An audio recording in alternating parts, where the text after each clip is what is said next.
अस्सलाम वालेकुम। Welcome to biology with Medico. Chapter number 1 gases exchange.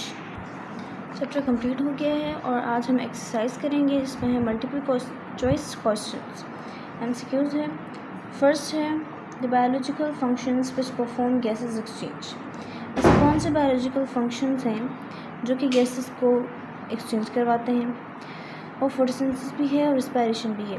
Respiration को oxygen की नीड होती है और फोटोसिंथेसिस में कार्बन डाइऑक्साइड की नीड होती है। तो मीन्स के दोनों फंक्शंस हैं जिसमें गैसेस एक्सचेंज होती है, तो बोथ ए एंड बी होगा।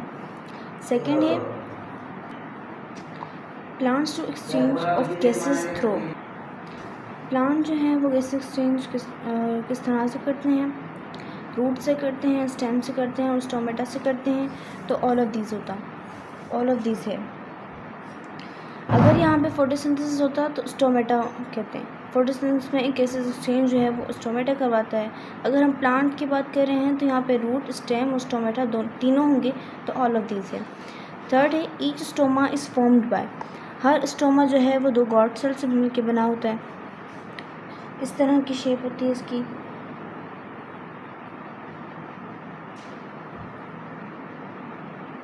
ये 2 गॉड सेल हैं, इनसे मिलकर जो है वो स्टोमा बना होता है। फोर्थ है respiratory surface possess following properties. Respiratory surface में कौन कौन सी प्रॉपर्टीज़ आती हैं। थिन होता है, वेट होता है, लार्ज होता है और परमेएबल होता है। मीन्स के हर चीज़ को, हर गैस को इजाज़त देता है अंदर आने की। तो मीन्स के इसमें अंदर ये तीनों ऑप्शंस आएंगे कि इन सारी प्रॉपर्टीज़ हमारे रेस्पिरेटरी सरफेस की होती है। तो यह ऑप्शन होगा ऑल ऑफ दीज। 5 है इंस्पायरेशन इन्वॉल्व। इंस्पायरेशन के अंदर कॉन्ट्रैक्शन ऑफ इंट्रोकोस्टल मसल। इंट्रोकोस्टल मसल्स जो होते हैं वो रिब्स के दरमियान में होते हैं। इस तरह से ये हमारा इंट्रोकोस्टल मसल है। तो इंट्रोकोस्टल की कॉन्ट्रैक्शन भी इंस्पायरेशन के अंदर आती है। कॉन्ट्रैक्शन ऑफ डायफ्राम, ये दोनों कॉन्ट्रैक्ट होते हैं in the process of inspiration.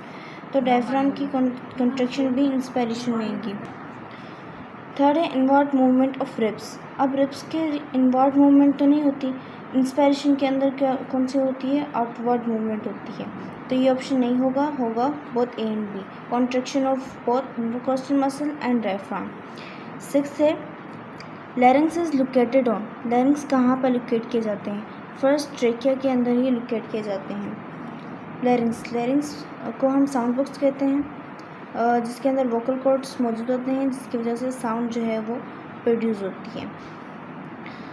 Number 7 है the respiratory surface of human का रेस्पिरेटरी सरफेस जो है वो कौन सा होता है।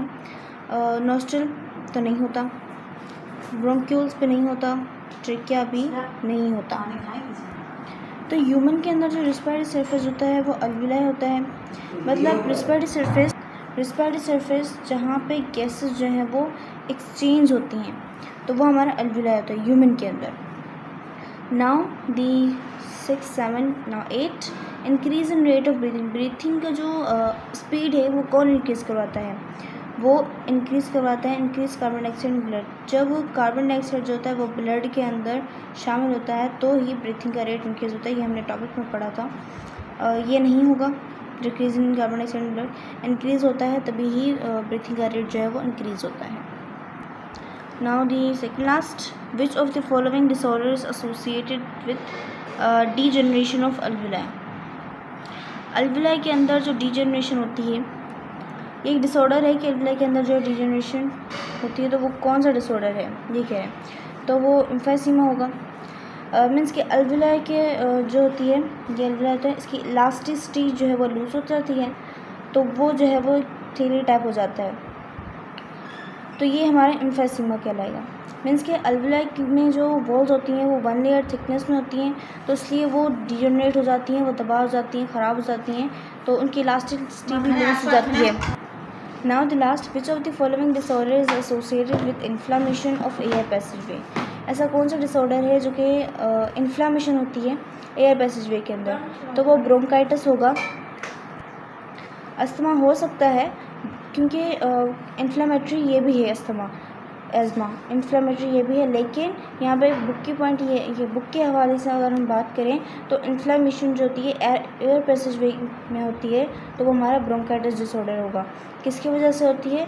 स्मोकिंग के पार्टिकल्स या बैक्टीरिया की वजह से होती है, तो एयर पैसेज वे के अंदर तो हम ब्रोंकाइटिस कहेंगे। अगर इन्फ्लेमेशन लंग्स के अंदर होती अस्थमा कहलाता, लेकिन यहाँ पे एयर पैसेज वे है इन्फ्लेमेशन के अंदर, तो हम ब्रोंकाइटिस कहेंगे। तो यहाँ पे हमारा चैप्टर का एंड है। आई होप आपको समझ आ गया होगा। मिलते हैं नेक्स्ट वीडियो में, तब तक के लिए टेक केयर एंड अल्लाह हाफिज़।